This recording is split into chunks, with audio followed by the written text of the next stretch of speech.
नमस्कार, good evening. स्वागत है आपका बियॉन्ड द हेडलाइंस, जहां हम बात करते हैं ब्रेकिंग से परे और खबर की तह तक। तो आज मेरे साथ बातचीत करने के लिए हमारे दो खास गेस्ट हैं, सीनियर जर्नलिस्ट दिनेश मल्होत्रा और हमारे editor in chief Pawan Sharma. और पवन जी आज कटरा में है, तो जो कटरा की बात है वो पवन जी के साथ करेंगे और जानेंगे जमीनी हालात क्या हैं, वहां प्रदर्शन दोबारा शुरू हुआ है। और आज सबसे पहले जो मुख्य बिंदु रहेंगे उस पर बात कर लेते हैं। उमर अब्दुल्ला आज मिलेंगे गृह मंत्री अमित शाह से। अहम हो सकती है ये मुलाकात, स्टेटहुड पे भी हो सकती है चर्चा। महबूबा मुफ्ती ने उमर अब्दुल्ला पर किया हमला, कहा 370 वापस नहीं ला सकते, कम से कम जमीनें तो सुरक्षित करें। कठुआ में जो सबसे बड़ा हादसा हुआ, जिसमें एक ही परिवार के 6 लोग मौत की नींद सो गए, उस पर भी बात करेंगे। सबसे पहले दिनेश जी के पास चलते हैं। दिनेश जी, कठुआ का कल रात का इंसिडेंट, जिसमें एक परिवार के 6 लोगों की मौत हो गई, 3 लोग घायल हैं, और ऐसे हादसे अधिकतर सर्दियों में देखने को मिलते हैं, मगर कश्मीर या पहाड़ी इलाकों में। मगर यहां पर ऐसा कुछ हो जाएगा कठुआ जैसे एरिया में, वाकई में बहुत दर्दनाक है। इसके ऊपर सोशल मीडिया पर अपना जो है शोक संदेश एलजी ने भी लिखा है और उमर उमर अब्दुल्ला ने भी लिखा है। वाकई में बहुत बड़ा हादसा। जी दीपक जी। जी कैसे दीपक जी, देखते हैं दिनेश सच जी में आप? बहुत दर्दनाक हादसा। जैसे आपने कहा, ये पहले ऐसे हादसे कश्मीर में होते हैं जब पहाड़ी इलाकों में होते हैं, पर वहाँ जो हादसे होते हैं वहाँ पर जी। लोग रात को आग जलाते हैं गर्मी के लिए, सर्दियों के मौसम में, या कोयला जलाते हैं, जी। कोयले की जो गैस से ऐसे जी। इंसिडेंट होते हैं। लेकिन पहली बार ऐसा हुआ है कि ये इंसिडेंट अभी सरकार को, या जो इन्वेस्टिगेटिव एजेंसीज हैं, उनको ये समझ ही नहीं आ रही कि आग कैसे लगी है। जी। कोई कह रहा है कि शॉर्ट सर्किट से आग लगी है, लेकिन जी। अगर इस तरह से आग लगी है तो लोगों का दम दम कैसे घुटा, वो लोग जागे क्यों नहीं, ऐसा क्या कारण था? क्योंकि बिल्कुल। जो पहले ऐसे केसेस होते हैं, उन केसेस में होता है कि लोग ना, जो मिट्टी, क्या कहते हैं, पत्थर का कोयला जलाते हैं, उससे जो गैस निकलती है उससे लोग बेहोश हो जाते हैं। लेकिन ये तो आग की गैस थी, ये घर में जी। गैस लग जो आग जली है। अब जो इन्वेस्टिगेटिंग एजेंसीज प्रूव करेंगी कि क्या कारण क्या था, क्योंकि जो इनिशियल रिपोर्ट्स कह रही हैं कि कोई भी बर्न इंजरी नहीं है, एक भी जो मृतक है जो इंजर्ड है उसको जी। बर्न इंजरी नहीं है। तो फिर देखते हैं जो इन्वेस्टिगेटिंग एजेंसीज हैं किस कंक्लूजन पे पहुंचती हैं कि रीजन क्या रहा। लेकिन सच में हादसा बहुत दर्दनाक था। हम सबकी संवेदना है उन परिवार के साथ, और ये प्रार्थना करते हैं कि जो लोग अभी इंजर्ड हैं, जो लोग अभी हॉस्पिटल में, वो जल्दी उनकी बड़ी बड़ी जल्दी वो सारे ठीक हो जाएं। भगवान उनको लंबी उम्र दे, वो जल्दी स्वास्थ्य लाभ कर।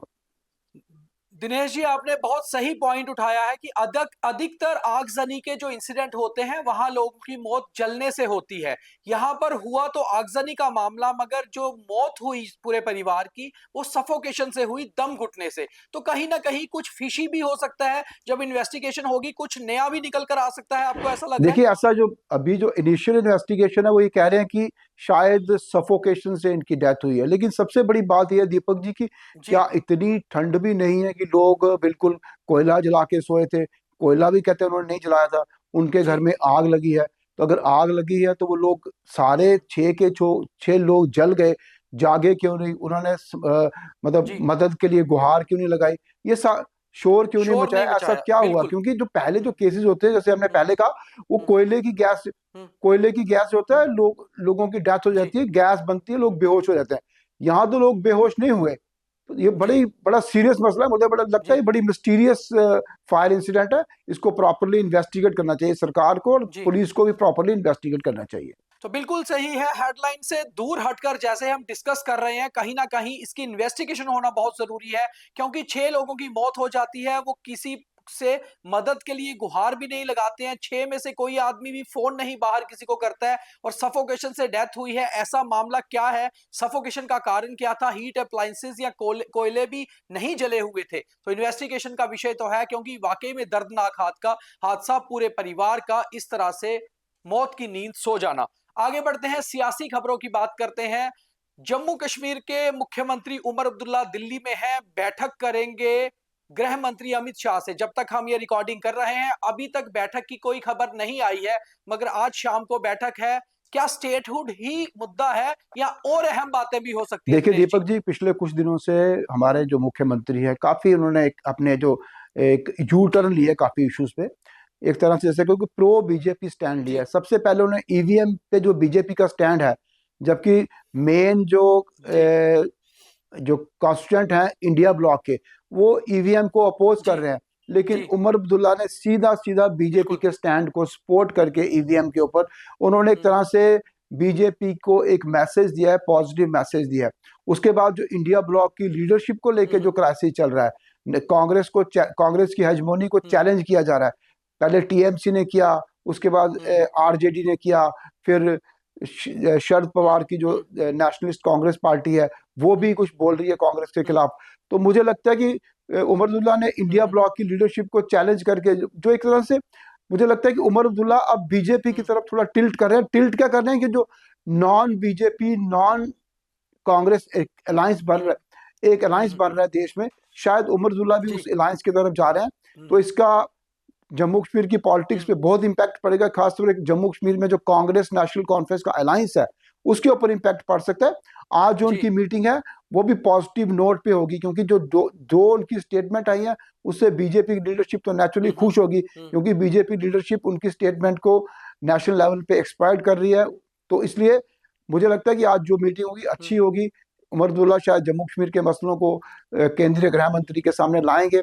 अब मसलों का हल क्या निकलता है, जैसे आपने स्टेटहुड की बात की, स्टेटहुड दिनेश जी, आज ही द न्यूज रूम 24 आवाज से एक इंटरव्यू में leader of opposition Sunil Sharma ने कहा है कि हम शाबाशी देते हैं चीफ मिनिस्टर उमर अब्दुल्ला को और उनकी तारीफ करते हैं कि उन्होंने ईवीएम पर जो बयान रखा बिल्कुल सही है, और साथ ही साथ ये भी कहा कि उमर अब्दुल्ला को फिलहाल स्टेटहुड के पीछे नहीं भागना चाहिए, पहले लोगों को बिजली पानी मुहैया करवानी चाहिए। देखिए दीपक जी, ये मैंने पहले भी आपके प्रोग्राम में कहा था कि बीजेपी ने 2018 से लेकर 2024 तक बहुत इन्वेस्ट किया है जम्मू कश्मीर में, खासतौर पर जम्मू कश्मीर की लॉ एंड ऑर्डर सिचुएशन को इम्प्रूव करने के लिए। तो बीजेपी की जो नेशनल लीडरशिप है वो इतनी जल्दी स्टेटहुड का फैसला इतनी जल्दी नहीं करेगी। बीजेपी सोच समझ के ये फैसला करेगी। ये ठीक है, नेशनल कॉन्फ्रेंस की डिमांड है, नेशनल कॉन्फ्रेंस को स्ट्रगल करना चाहिए, लेकिन साथ में जो नेशनल कॉन्फ्रेंस ने अपने मैनिफेस्टो में जो इश्यूज रखे हैं उनको भी इंप्लीमेंट करना चाहिए। स्टेटहुड का एक्सक्यूज लेके अगर आप वो मुद्दे इंप्लीमेंट नहीं करते हैं तो ये लोगों के साथ बेईमानी होगी। दिनेश जी, वहीं दूसरी ओर आपने बिल्कुल सही कहा, कहीं ना कहीं स्टेटहुड चाहे अभी दूर है, मगर उमर अब्दुल्ला की नजदीकियां केंद्र से नजदीक होती जा रही हैं, जो अच्छा हो सकता है जम्मू कश्मीर की पॉपुलर गवर्नमेंट के लिए। अब बात महबूबा मुफ्ती की आज की प्रेस कॉन्फ्रेंस की, जहां उन्होंने हमला बोला उमर अब्दुल्ला पर नाम लेकर। उन्होंने कहा 370 को वापस लाने में तो उमर अब्दुल्ला विफल रहे हैं। Omar can not bring back article 370 but at least save our agriculture land. Satellite colonies के ऊपर उन्होंने बयान दिया है। तो आपको क्या लगता है, किस तरह आप देखते हैं कि पीडीपी जिस तरह से लगातार निशाने पे ले रही है? देखिए दीपक जी, पीडीपी ने अपना आधार पूरा खो दिया है।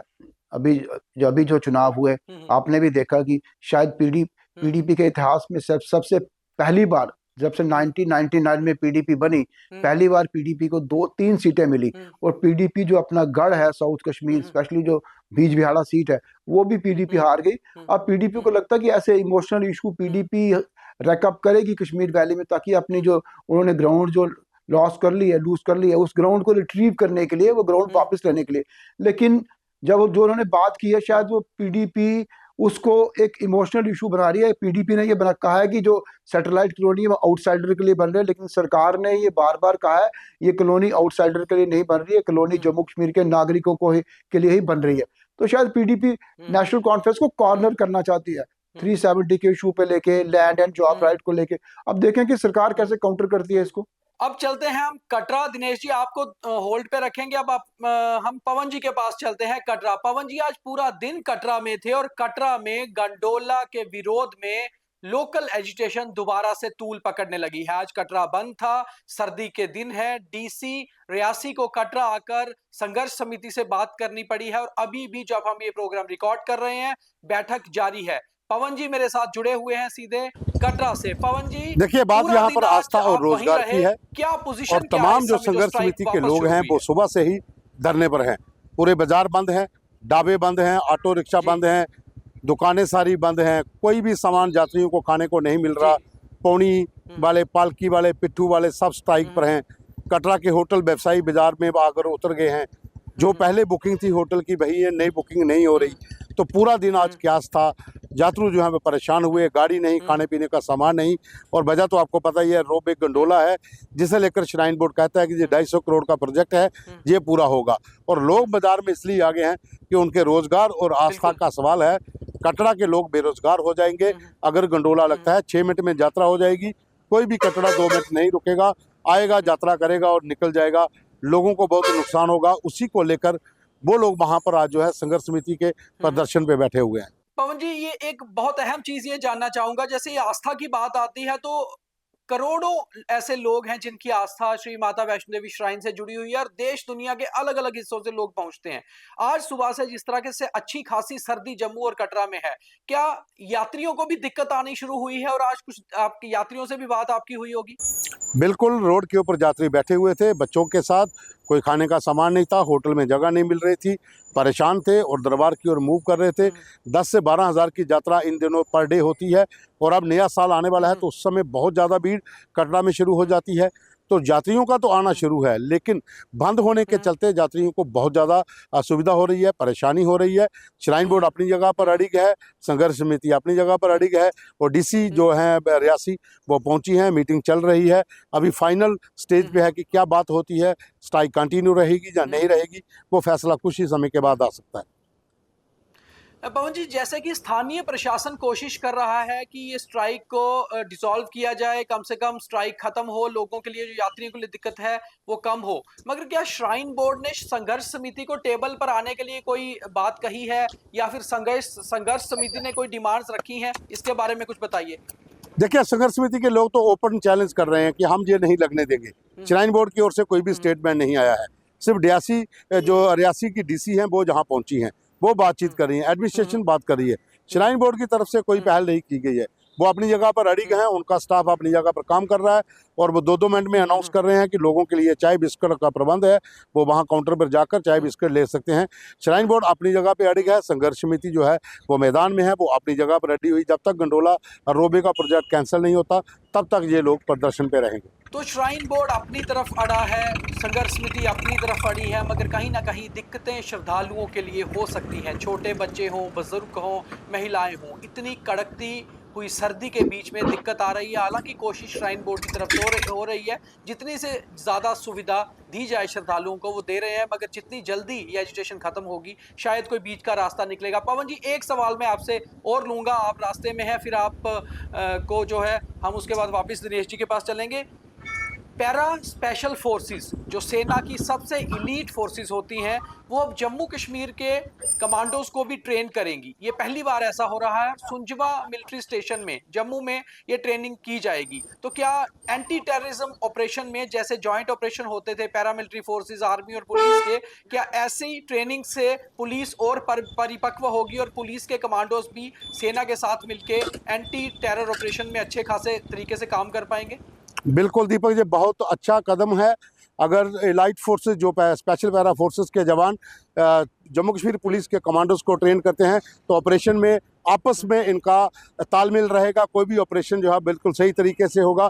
जैसा आप जानते हैं कि नेशनल सिक्योरिटी गार्ड ने भी जम्मू में बेस बना लिया है, उनकी टीमें भी जम्मू में है।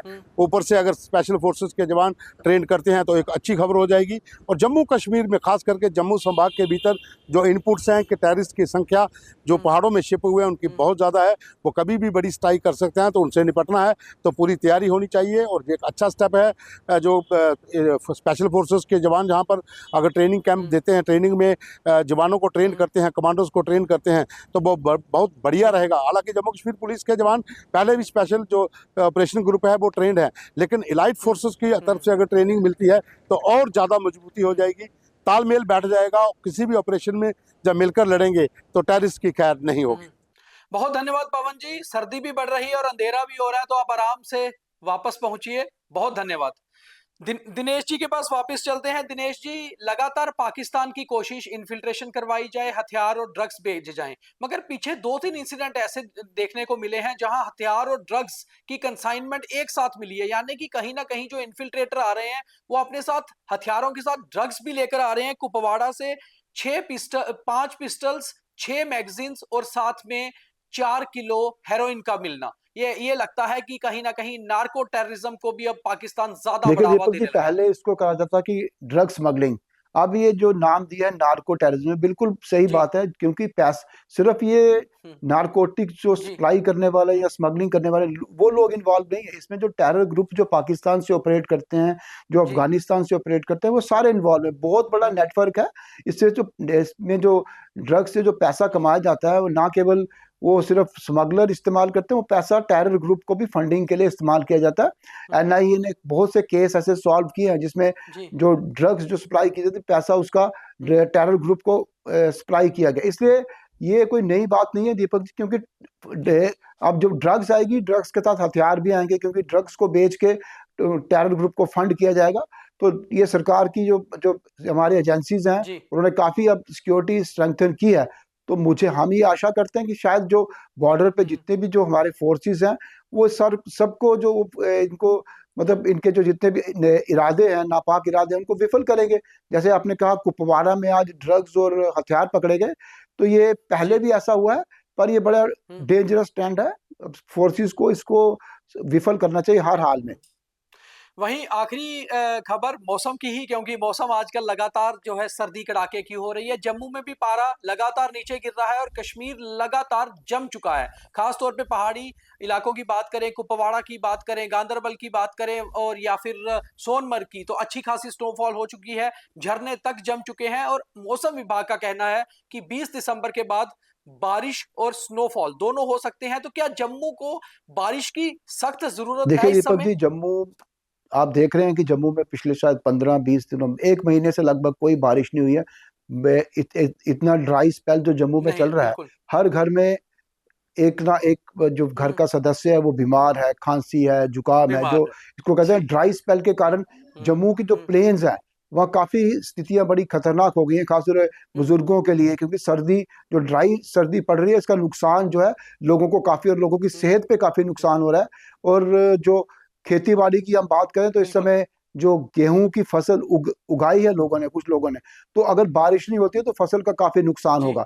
तो मुझे लगता है कि हम सबको ये भगवान से ये प्रार्थना करनी चाहिए कि ठीक है। जम्मू के प्लेन्स में जल्दी जल्दी से जल्दी बारिश हो, ताकि एक मौसम थोड़ा ठीक हो, खुश्क सर्दी से लोगों को एक राहत मिले। और जो किसान है, किसानों की जो फसल लगी हुई है, किसान भी बड़ा बेसब्री से बारिश का इंतजार कर रहा है, किसान को भी एक अच्छा मैसेज मिले। बहुत धन्यवाद दिनेश जी हमारे साथ जुड़ने बहुत के बहुत लिए। धन्यवाद दीपक जी। तो बियॉन्ड द हेडलाइंस, यानी कि उन सुर्खियों से परे खबरों की तह तक जाना हमारी आदत है और फितरत भी। 24 घंटे हेडलाइंस देखिए, मगर जरूर देखिए बियॉन्ड द हेडलाइंस, क्योंकि यहां हम बात करते हैं हर उस खबर की जो जम्मू कश्मीर में सुर्खी बनकर आई और जो सारा दिन आपके मोबाइल की हेडलाइंस बनी रही। मगर सरकार से यही गुहार लगाते हैं कि बिजली पानी पर ध्यान दीजिए। लोग बिजली पानी से, सर्दी से त्राही त्राही होते हैं। और साथ ही साथ ईश्वर से ये गुजारिश और ये हमेशा प्रार्थना रहती है कि समय पर बारिश और बर्फबारी होती रहे। तो बियॉन्ड द हेडलाइंस में आज इतना ही, कल दोबारा मिलेंगे। बहुत धन्यवाद।